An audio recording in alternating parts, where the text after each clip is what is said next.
So before we finish up the MiniLogic experiment, before we finish the program, just have a read of section 3.4 on page 19, and then we'll continue from page 20, 3.5, section 3.5, preparing the list.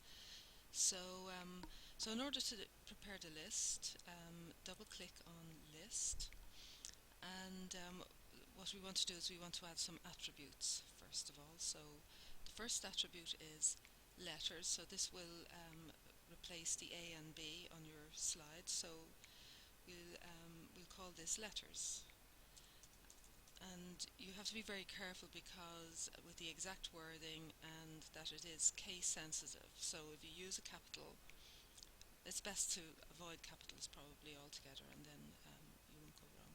We'll give it a default value of A, but we'll later have to change some of those to B, so we'll add that.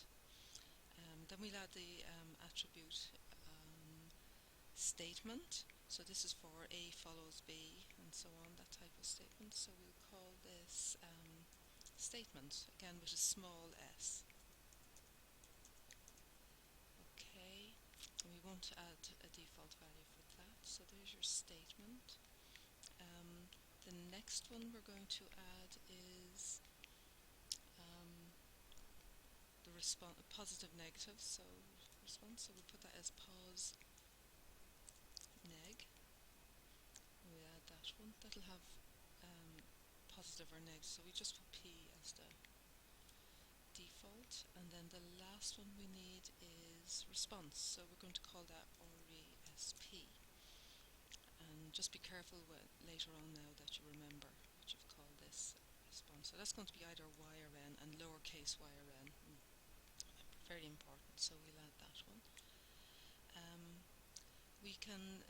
We also have to add in extra rows because we need a total of 16. So if you click here, you can add rows, change this to 15. So you add the extra 15, and now we have 16. I'll just stretch that down there. And you need to change these. Every second one is an N. So if you have a look at page 18, figure 18 on page 22, and just fill it all in there, the positive, just, it's a little bit tedious, so I'll leave you to do that yourself. Here you need to change, halfway down you're going to have to change these now to N's. And of course for your statements you're going to have to type in these statements. And so it'll be something like A does follow B, and so on down. So I'm going to actually open a different one which I did earlier.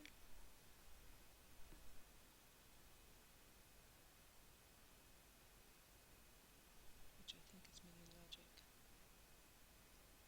4. But it's changed those changes.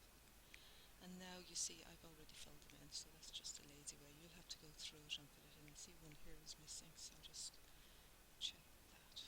Okay. This, just make a few small changes here because first of all, if you have a look here, you have sequential selection, so we want to make it random. So we go into properties and have a look at selection there, and drop down menu, just click random. So we'll apply that, and that's okay. And there's another thing that we have 16 samples.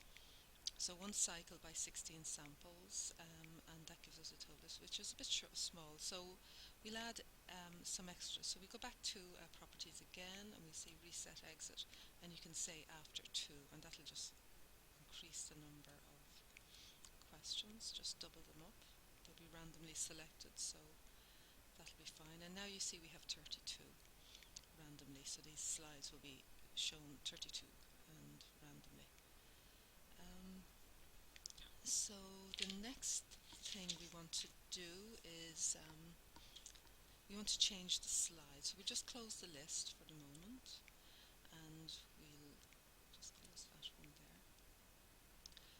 And what we want to do is we want to change this slide. So if we double click on it, you see that it has a fixed value, and what we wanted to do is substitute the random values of our list.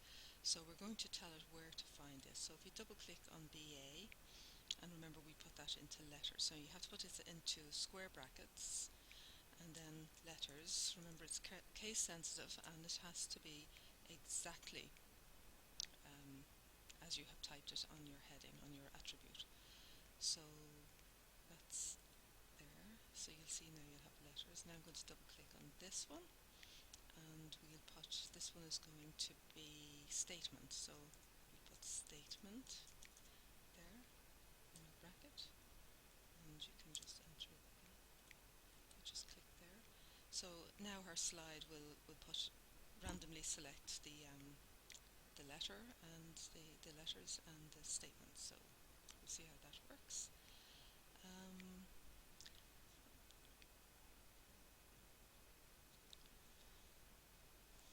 So just double click on properties again. We'll look at slide there and we'll double click on properties. Make sure you have slide here selected whenever you do this. And duration input. Basically what we want to change here is the response. So allowable is Y and N, and corrected now is going to be RESP. So once again, the square brackets, RESP, exactly as you have typed it on your heading, square bracket to finish it, and we'll apply that and click OK. So that's response. So that's our slide sorted out, I think. Next we want to just double click on this one, bring this one up again. This is our slide. So one last final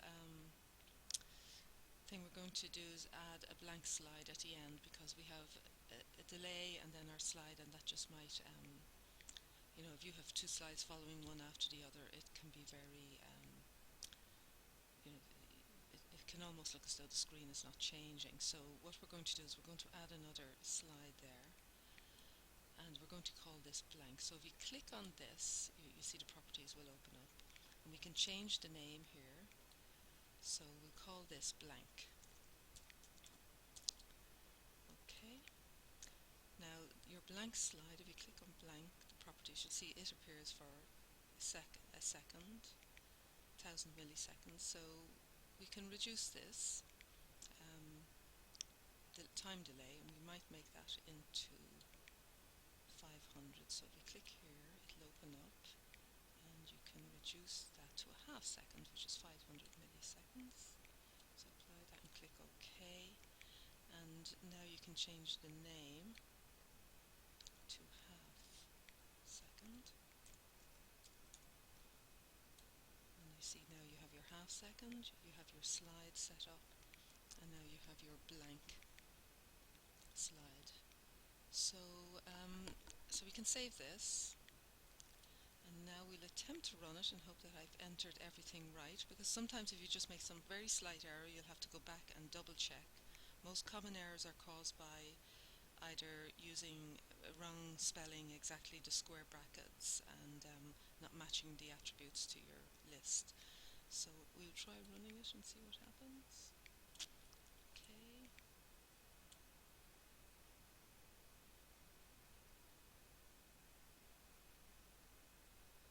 Press any key to start. So A, B, so just randomly, I'm going to do this very quickly and through. Seem to be coming up. Okay.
So basically, we've run the program. It has run without saying anything, finding any faults. So we'll just have a quick look at the file that's produced, and we'll open that. Once again, I have to change this default because I'm keeping these on my desktop. And this is number 5. And here we have our data. Let's scroll this down. We should have 32. So if you look at, you should have 32 in your list. And you have your letters, A, B, your list, and so on. So what we're interested really are our response times, slide 1 or T. And here you see I got off to a very slow start, but just randomly was hitting yes and no. And my accuracy is quite poor because I wasn't really going through carefully, but hopefully you will do it quite accurately. And it doesn't matter if you're if it's a bit slower. I was just trying to quickly go through it. So I'll have some very strange results when I run this, but when you're running your program, just try and do it as accurately as you can, because that'll give you much truer results. And okay, so I'm going to run this. I'm going to end this video, and I'm going to run it again before I do the next part of the next video, which will be looking at the results.